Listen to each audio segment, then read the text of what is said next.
Hello everybody, my name is Miguel. Welcome back to Lucid9. So, we got saved. I was giving off some theories about in the previous episode about why was Shoji in the river. Perhaps the murderer was trying to kill him because he was the next target, or my theory that he was trying to kill himself because he was too sad about his girlfriend's disappearance and murder that he just couldn't handle it anymore, and he just decided to just thinking it would have been a good idea to commit suicide so that possibly in his mind he would be able to see her again up there. Yeah.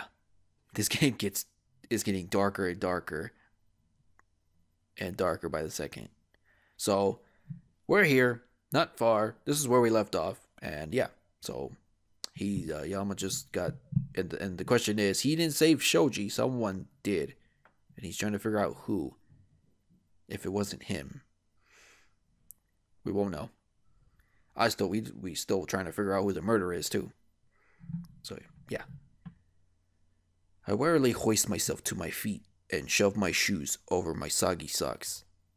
The journey back to my apartment is only filled with more questions. The moment I'm back, I take a quick shower, still feeling grimy from the river water. As I soak my uniform in a tub of detergent, my phone suddenly pings in my pocket. I wipe off my hands before I steal a glance. There's my phone. And he's got some message. Oh.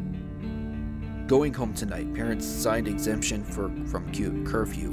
You don't need anything for me, right? Going home, all of a sudden. Well, I guess that her house is only 1 hour away by the subway, but by the time she gets back, it'll already be 8:30. I'm fine. Everything okay? I wait, but don't receive another message. Well, suit herself. At least I asked. I hang my uniform over the shower and head to the living room, plopping down on the sofa. It's been such a long day. It's definitely nice to catch my breath for a second. Or not. Oh. I warily crack the door open, but it's just Misaki, twirling her phone between her fingers in obvious worry. Misaki? Now that I think about it, she wasn't at school today, was she? I widen the gap in the door, pasting on a smile. What brings you here? Are you about to sleep? So early? What? Oh, right. Showered and in my pajamas. Oh, someone's playing some Dying Light. God damn it. Showered and in my pajamas. No, this is, well, a long story. What have you been up to? I didn't see you in school today. I was preoccupied with work due to the Kusunoki incident. I came to thank you for yesterday. You could have just called me. I wanted to thank you in person. Something about her tone tells me that isn't the only reason she came, but I'm really not in the mood to probe her about it. It was no problem. I'll see you tomorrow, Mickey.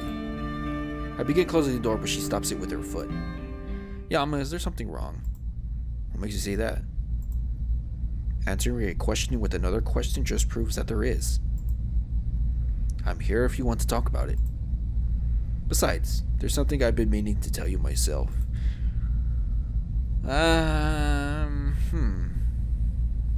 Well, now's not a good time. Invite Misaki. Well, we haven't spoke to her in a while, and she wasn't at school. At least I don't remember. This is like a whole different recording session from the last recording session, which was like a month or two ago. Yeah, I'm so behind on recording. I'll invite her in. Sure, come in. I stepped to the side so she could enter. She glances around my apartment as she slides her shoes against the wall.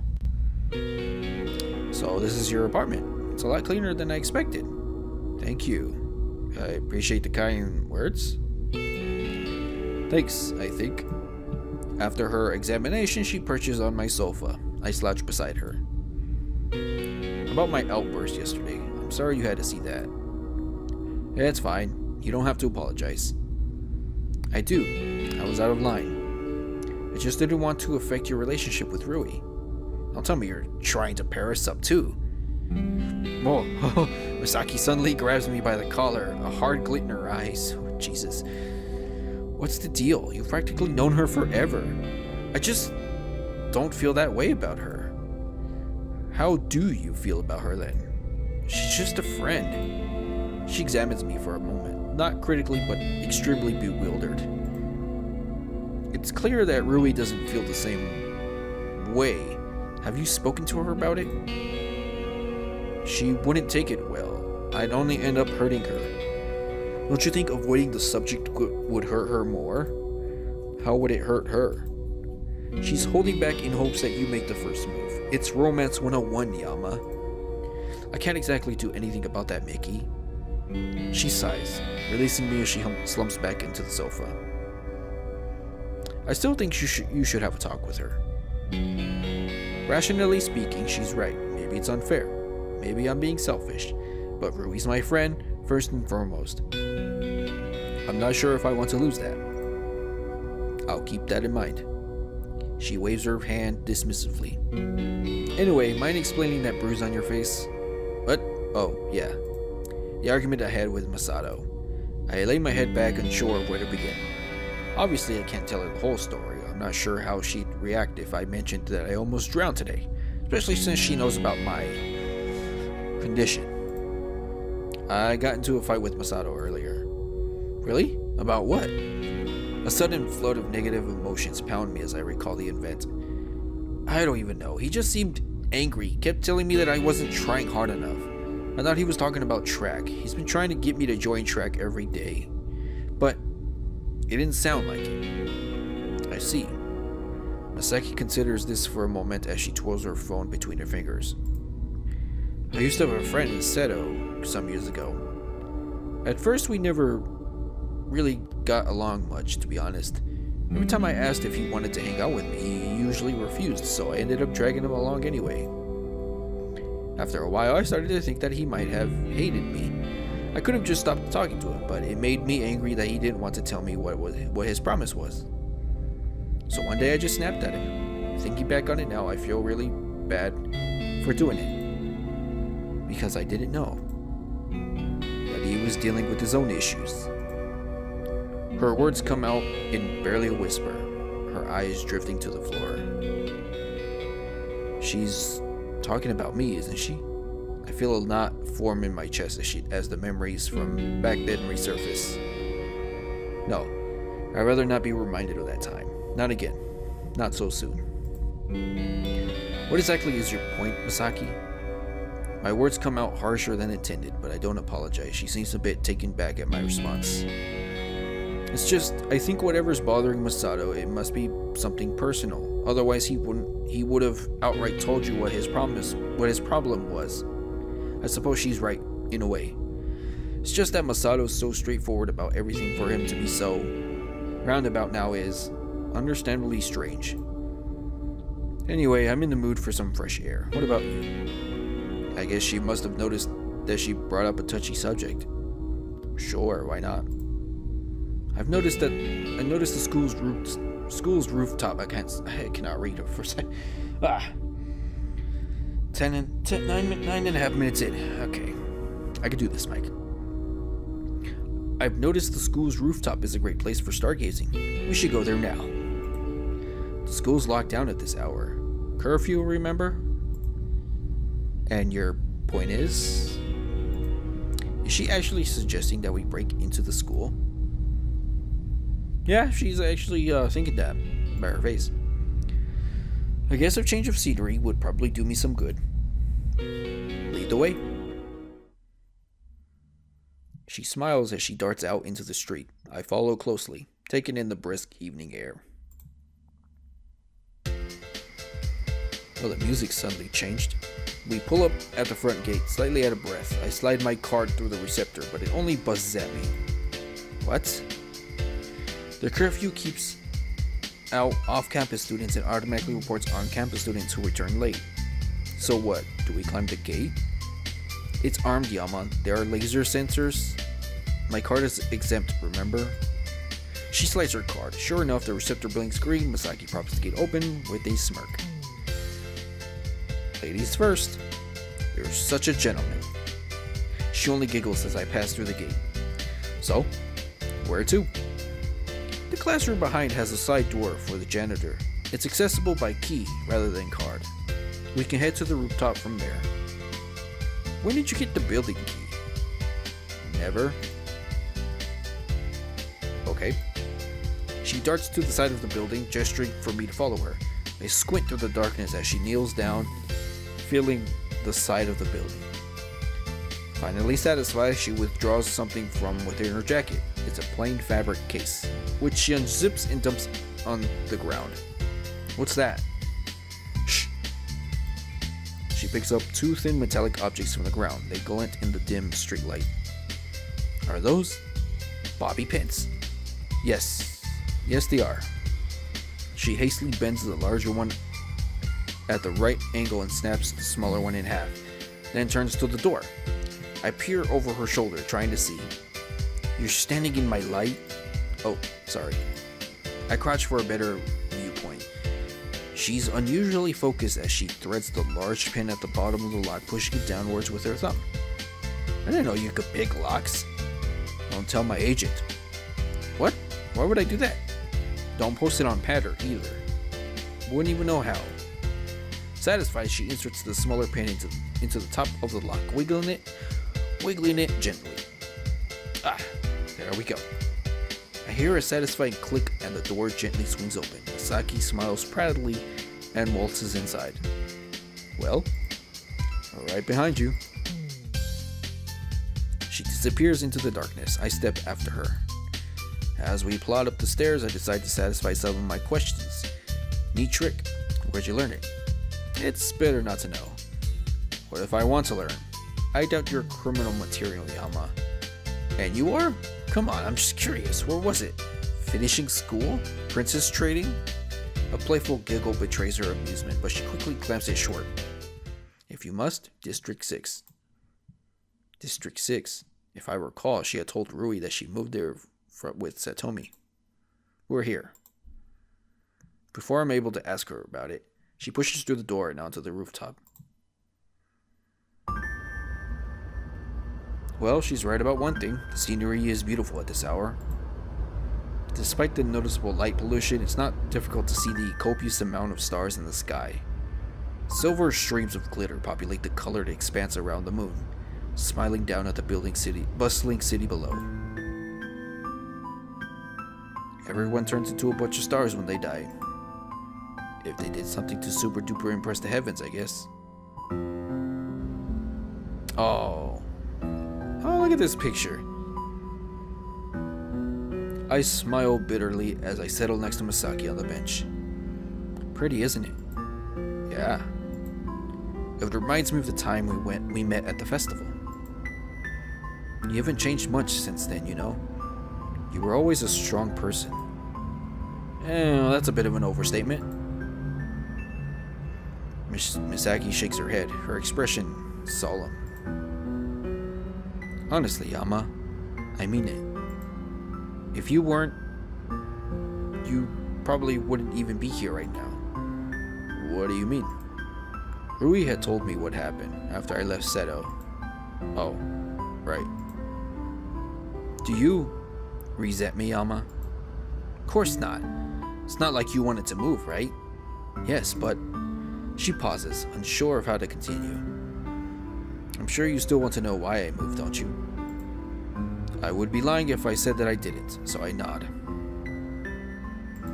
Go for like another 5 minutes. She takes a moment to collect herself before speaking. Do you remember when my father had lost his job? It was around Rui's birthday. Yes, I remember that. Well, when my mother found out, she wasn't exactly so understanding. Instead of supporting him, she actually blamed him for not working hard enough. You weren't assertive. You always let people walk all over you. You're weak, useless, pathetic. Jeez, lady, harsh.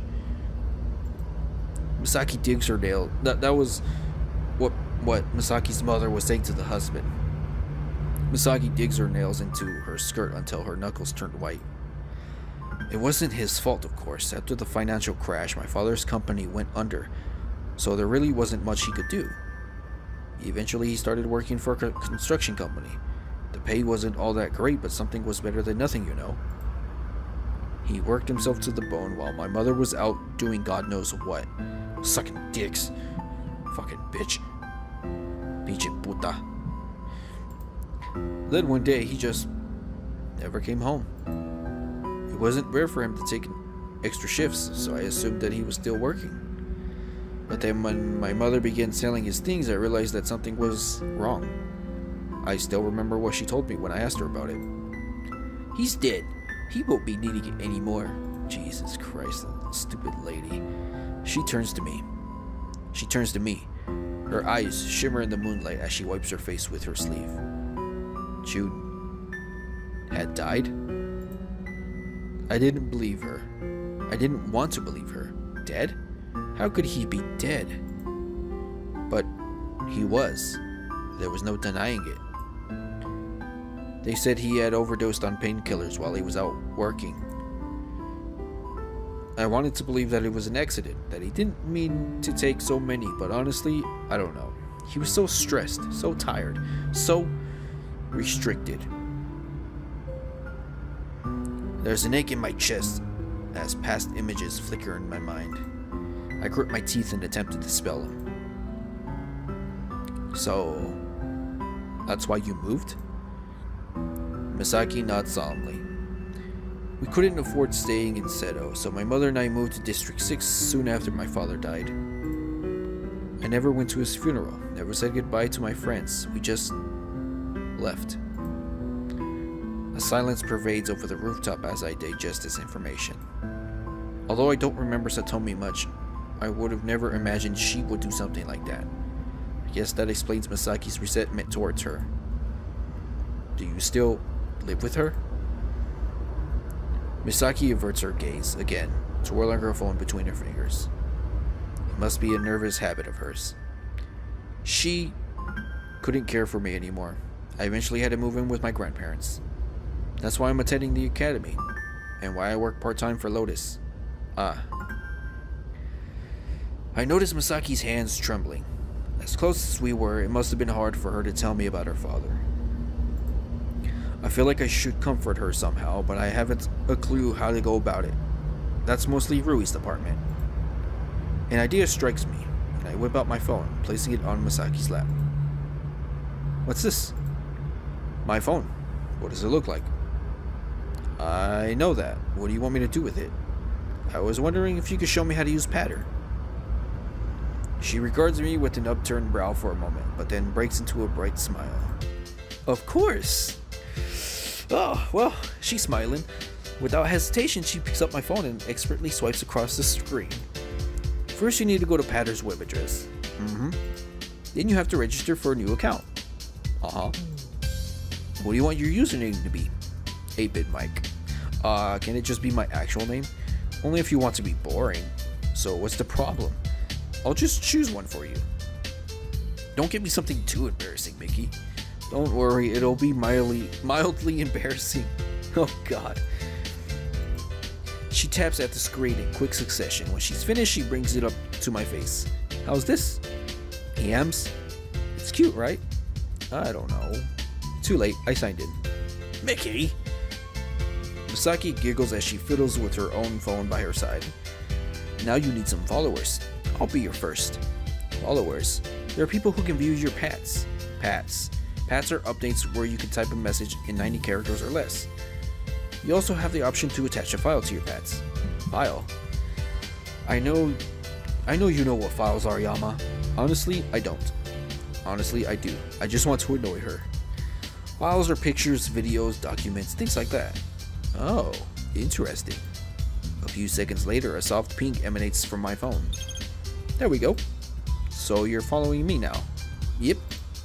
How many followers do you have? Have a look. Tap on my profile. She hands me my phone, and I do as instructed. Wait, this number can't be right. It says you have over 9,000 followers. How do you even get that many people? Misaki shrugs, as if she doesn't know either. I suppose it's because I work for Lotus. Ah, that makes sense. I take a moment to browse through Patter. It seems pretty self-explanatory. Write an update, your followers view said update, and they have the option to share it with their own followers. Honestly, it's not the most exciting thing I've seen, but I can understand why some people find it addicting. So, what should I post? Anything you want. Usually I try attaching pictures since they get more attention. Okay. Why not pat something about the stars? The Patter veteran must have noticed my confusion as she offers a suggestion. You wouldn't see them with my camera. Oh, you're right. Why not? No, you could Misaki scrunches her face in thought of she glances around for something to pat about. Does she really put this much thought into it? Oh, what's that? I try tracing her gaze, but see nothing. I don't see anything. There, near the tree. There are a bunch of trees up here, Mickey. She grabs my head and points furiously ahead of us. I strain my eyes in the darkness, trying to make out the faint image. Sure enough, I spot something small lying on one of the benches. Is that a cat? I don't know whether to be more surprised at Misaki's remarkable eyesight or the fact that there's a random cat on the school rooftop. Let's go. Let's go pat it. What if it has rabies? It could claw you. Don't tell me you're scared of a little kitty, Yama. I was more like, don't tell me you're scared of a little puss. I'm not gonna go there. I never said that I was scared. Then quit complaining and follow me.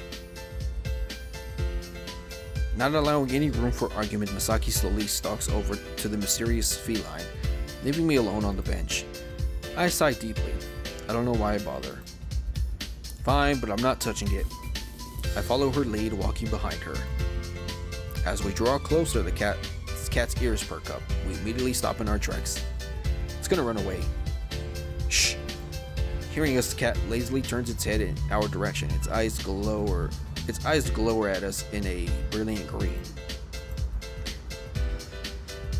Oops. Okay, I don't think he's happy we disturbed his nap. It's a she. How do you know? Trust me, I've been around quite a few strays before. I'll take your word for it. That doesn't really prove much, but I don't have the cat expertise to question her. Misaki inches closer. I hold my breath as she deftly lays her hand on the cat's head.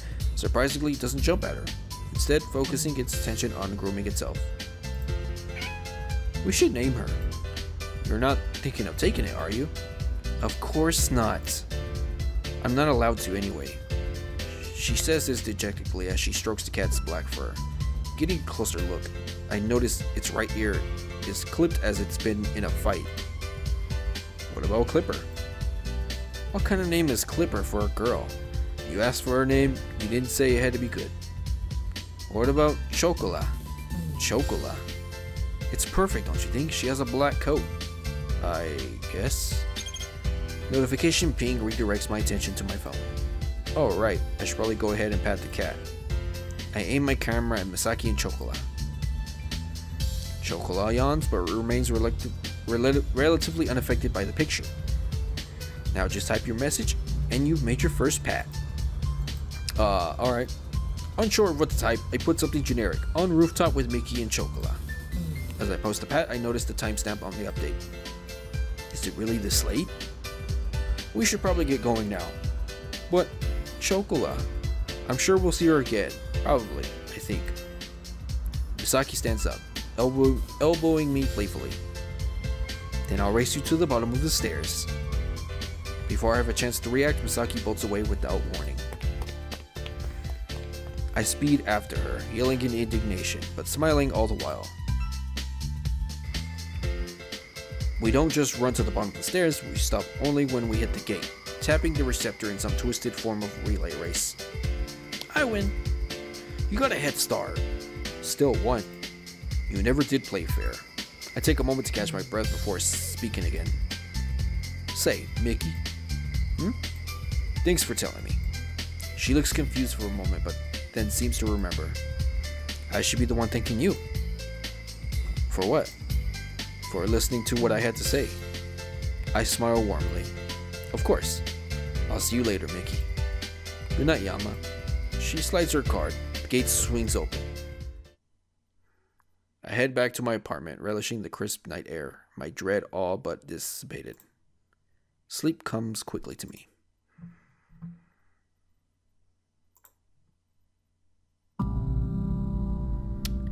And that is where we're going to save it and end the video.